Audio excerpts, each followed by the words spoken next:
dhulgariirkan ayaa baaxadiisu ahayd ku dhowaad 6 cabirka dhulgariirka loo adeegsado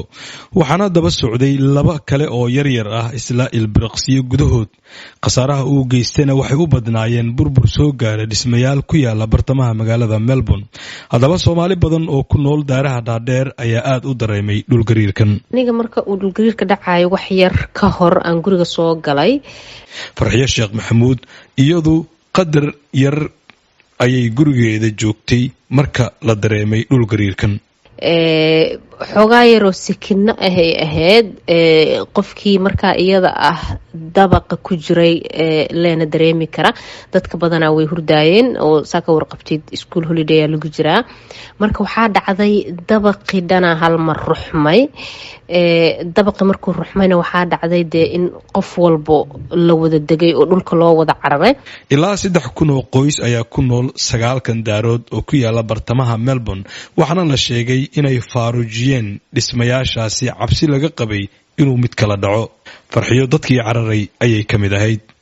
waa laga wada baxay sarihii dadkii dabaq saarnaayo dhan dhulkay u wada degeen aniga laftigeyga waa degay dadku waxay ka baqaayeen hadduu mid kale ku soo celiyo ayagoo dabaqa ku jiro in khasaare fara badan ay meeshaas ka imaan karto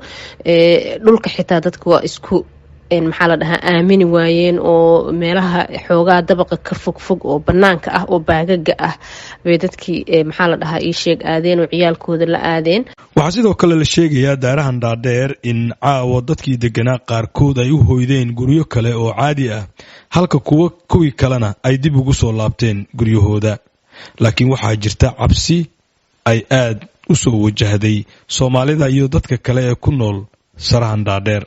dadka qaar waxay guryaha ku soo noqdeen gelinkii dambe ee maanta qaar kale nafta waa ay siin weysa inay guryaha ku soo laabtaan oo eheladoodii iyo qaraabadooda kale ee ay leeyihiin magaalada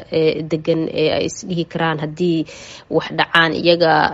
maxaa la dhahaa guryo dhul ah degan oo xogaa khasaaraha inta waa ka yaraan karaa ama waa ku badbaadi kartaan ay isdhahaayeen ay aadeen qaar kaloo aad u fara badanne waa ku sugan yihiin dabaqa laakiin walwal iyo cabsi ayay caaw ku seexanayaan Australia looguma baran dhulgariir inuu ka dhaco waxaana ay sheegayaan khubaradu in dhulgariirka noocan oo kala ah dalkan ugu dambeeyay ka hor intaanay dadka cadaanka ah ee dalkan helay aanay soo degin